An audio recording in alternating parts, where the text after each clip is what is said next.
Minister for Energy, Mines and Petroleum Resources. Thank you very much, Honourable Speaker. And I rise to continue my remarks from yesterday to what can only be described as a truly amazing, incredible budget that the Minister of Finance delivered on February 20th, and I am just so eager to support this budget for all the good things that we find in it, including, and I've already spoken to, the historic investments in childcare, the historic investments in housing, and actually solving the problems that British Columbians in every single corner of this province have identified in terms of their ability to actually afford life in this province. And we're taking that on, and we're taking that on with gusto, Honourable Speaker, and we're going to be delivering on these historic investments for British Columbians.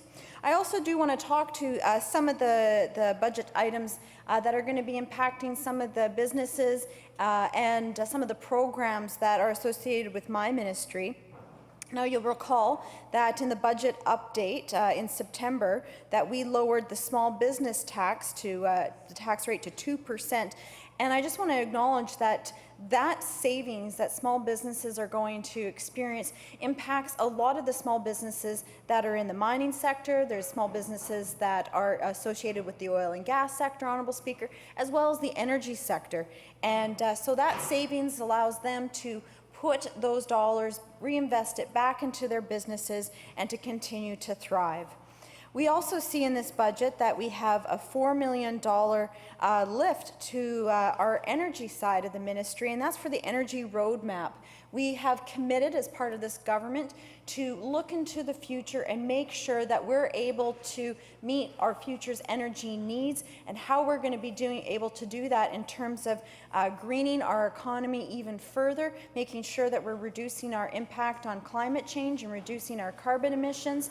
And all of that is incredibly important to the goals that we want to achieve, not just as a government, but as a society, Honourable Speaker, in terms of our environmental responsibilities, how we consume energy, and what we're able to do to heat our homes, to turn on our lights, to drive in our communities. And speaking of driving, Honourable Speaker, I want to also acknowledge that in budget updates of September 27, we continued with the $40 million investment in the Clean Energy Vehicle Program, and that investment was a one-time fund to be dispersed over several years, and that program continues on, Honourable Speaker, and of course looking at how we transition more and how we can incentivize our communities and people in our communities to move to zero-emission vehicles is part of that energy roadmap that I was talking about, Honourable Speaker. I also wanted to touch on some of the good news that's going to be happening in my local area, Honourable Speaker, particularly around post-secondary education. The good news here, Honourable Speaker, is that we're going to be seeing some funding to go to the trades programs in both College of the Rockies as well as Selkirk College, and we're going to see new trades facilities, state-of-the-art modern trades facilities opening up as a result of funding that is being provided by government, so that young people and, well, people of any age, young at heart, Honourable Speaker, can identify careers that they're interested in the trades. They can get the training that they need so they can get those good family supporting jobs that are associated with the trades.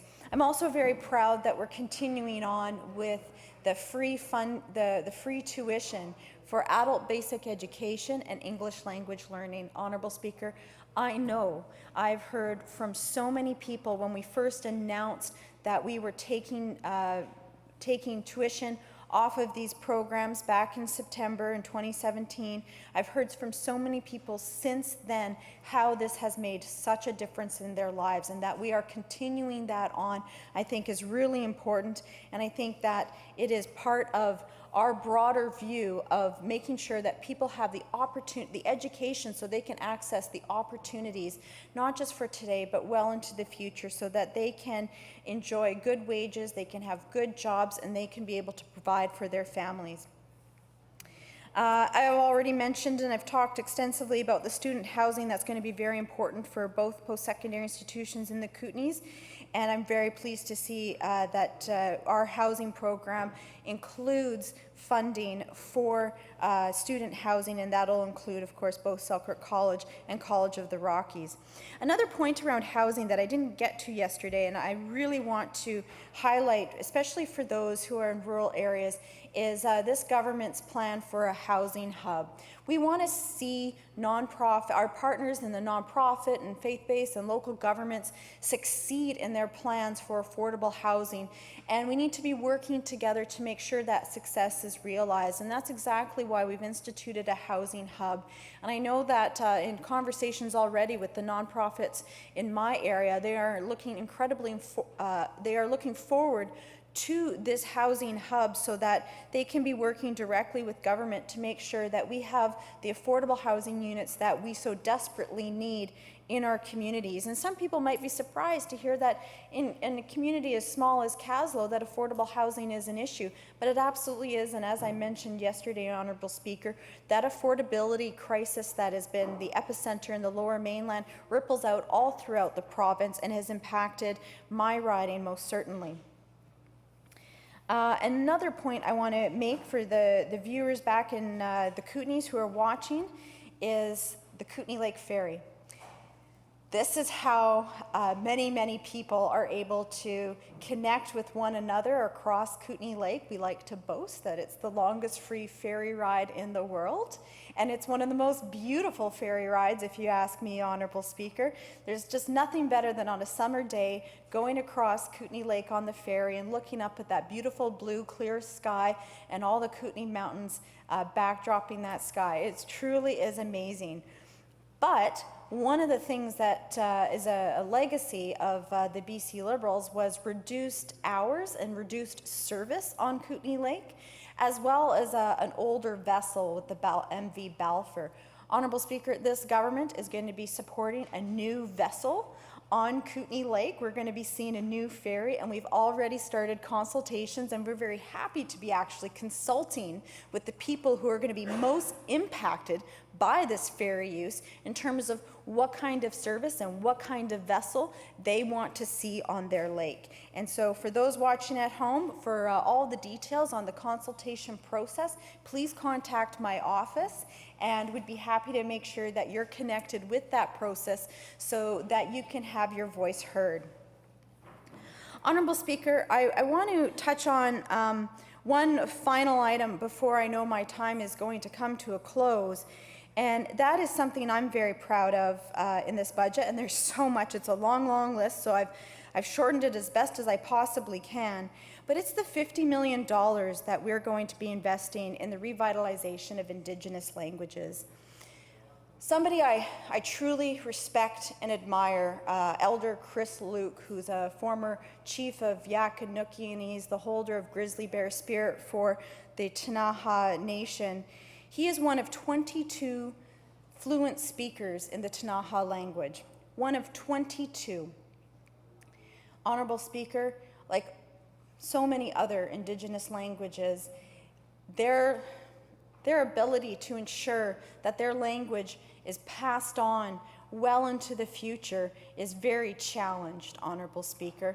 Language is imperative to culture. It is a cornerstone of culture. It's a cornerstone of identity, of knowing who you are and celebrating the traditions of your people and being able to look into the future with pride.